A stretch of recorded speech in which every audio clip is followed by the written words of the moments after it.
ताबडतोब दखल घेतली म्हणून मी आलोय. आणि म्हणून आता त्यांचा जो काही बॅकलॉग राहिलेला आहे, मी आता शंभूराज देसाईंना सांगितलं आहे की जे तुमचे प्रश्न जिथे जे उत्तरं दिलेली आहेत किंवा बैठका घ्यायची आहेत या सर्व द्या आणि एका महिन्यामध्ये त्याची सगळी आपण पूर्तता करू. मी स्वतः वैयक्तिक लक्ष घालतो. आता पुन्हा विषय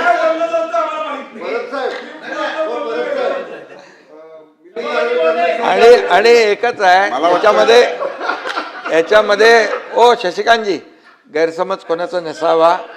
कारण शेवटी या सभागृहामध्ये विधानसभा आणि विधान परिषदेमध्ये अधिवेशनामध्येच प्रश्नाला उत्तरं मिळतात, न्याय मिळतो.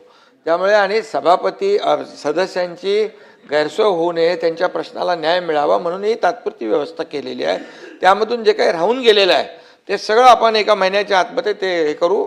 संबंधित मंत्र्यालाही मी सांगतो, तुमचेही काही त्यात जे प्रलंबित विषय आहेत ते फ्रेश एकदा देऊन टाका, म्हणजे त्याचा आपण मार्ग काढून टाकू, काही प्रॉब्लेम